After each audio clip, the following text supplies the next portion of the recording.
পরিবার এই জন্য সাবধান করে দেই, পরিবারের কাছে ভালো থাকেন। হ্যাঁ, যেমনি মন তেমনি ব্যবহার করবেন, যেমনি কথা বলবেন, এটি যেন না হয়। নামাজও পড়েন, আবার ঘরের মধ্যে যাইয়া যেমনি কথা কন, এটি রিপোর্ট আমার কাছে আইয়ে মাঝে মাঝে বলে, হুজুর আপনি একটু মেহরবানি জুমার দিন কইয়েন, কারণ আপনার সামনে তো বয়ে থাকে, আপনি চিনেন না। আল্লাহ আমাকে বলবেন না আপনার সামনে কি সুন্দর করে বয়ে থাকে, আপনি একটু কয়ে দিয়ে নাম কইেন না, তাইলে তো বুঝা লাগবো। আসেন এই মসজিদে এই ধরনের। সাবধান ভাই, আমার বোনেরা আমার মারা অনেক কষ্ট করে, একটা ছেলে মেয়ে কষ্ট করে সংসার সাজাইতেছি, আপনি বাইরে থাকেন, টাইম মতো খানা পাইতেছেন, টাইম মতো সব পাইতেছেন, এই যে এটা যে তারা যোগান দেয়, এটা কষ্ট নেই।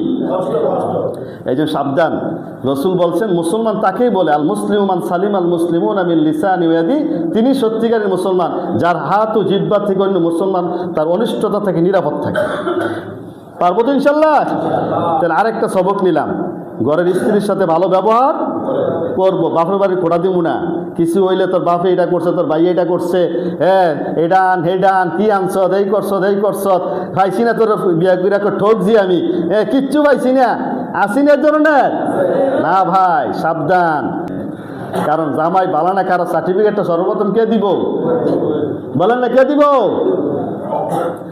এরপরে অনেক কথা আছে, স্বামী স্ত্রীর কথায় দোয় না, অনেক স্বামী স্ত্রী আছে খায় সব কিছু চলছে, ওই খালি কথাও দোয় না, এমন স্বামীও আছে, আসেনি আমার জানা আছে, কথা হয় না, যায় ওই ছেলের নাম ধরে ডাক দেয়, মেয়ের নাম ধরে ডাক দেয়, তোর আম্মুরও কয়টা দিত, তোর আম্মুরও কয়টা দিত, কিন্তু স্বামী স্ত্রীর কথা বন্ধ হয়ে রয়েছে অনেক দিন।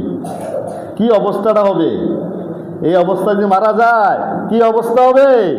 সাবধান মুসলমান, আজ থেকে যাইয়া সালাম দিয়ে দিবেন, রাগারাগি থাকলে আসসালামু আলাইকুম, সালামের মধ্যে ভালোবাসা সৃষ্টি হয়, রসুলের সুন্নত, সালাম দিয়ে দিবেন। আর বেশি হইলে, কথা বেশি করে নিলে কী করবেন? চুপ থাকবেন।